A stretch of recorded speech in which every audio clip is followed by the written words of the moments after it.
I'm Peter Valler.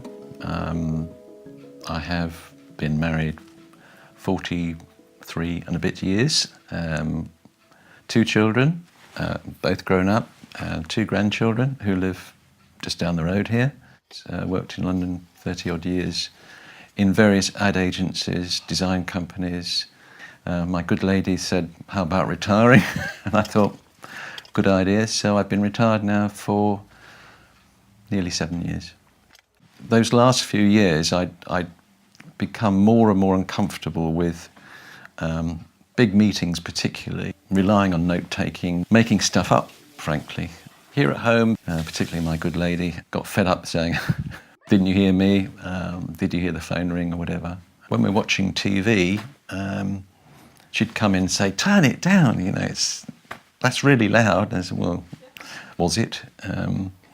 Very often I'd have to resort to switching to subtitles on the TV.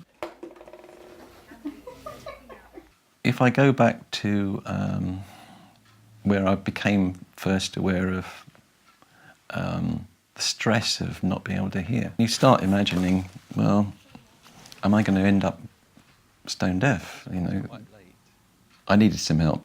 I went for a test and was told in no uncertain terms, you've got a real problem. So then when I was asked to take part in the Oticon trial, my wife said, well, you know, you've got nothing to lose and I won't have to shout at you quite as often.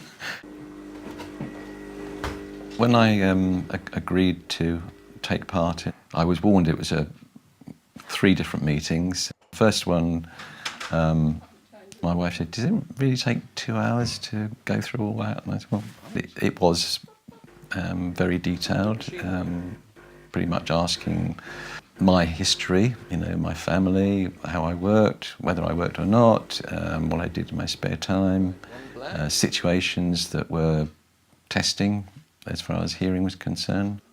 I was then fitted with the Alta. When I left with these in, everything seemed crisp and clearly defined. It's the ability to pick out sounds. I mean, it seems much more naturalistic, that I can sense where the sound's coming from and I can focus more on what I want to hear. Once I got these in, the birds seem to chatter much earlier in the day these days. When they went through the final stage of personalising them, they say the final meeting, it was a case of, well, would you be interested? I said, they really didn't have to ask the question. I said, well, you know, you'd have to bite my hand off to take these away from me now, because I've really felt the improvement. I certainly felt by the end of it that basically if I gave these to a friend and said, I've got hearing aids, try these, it couldn't possibly work as well because these are mine. They've been tuned to my particular issues and problems. Good. A couple of days after I came home with these, we had a birthday party, and I was thinking, well, it's that pub, it's going to be loud, and I'm probably going to not pick up half the conversation. Wait for a plate. I'd followed the conversation, I hadn't missed out on anything, and I kind of forgot I had hearing aids, which was really nice. Here, fishy, fishy. I'm hearing a lot better, and I've said to Joe that give me a few seconds, because it takes me that long to compute what I've heard. I've heard it, and I will respond, but my mouth doesn't seem to have caught up with that idea yet. And lately she said, look, you have heard me, because I'll say pardon and then I'll answer her. So you see, you really did. You heard it all, didn't you? Whoa. She says, if I don't want to hear, I don't. But that's a man thing, isn't it? Oh, look, here's the dark one, quick. That's your lot.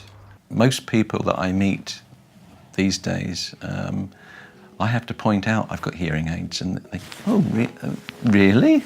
They're quite surprised. So that's a big factor.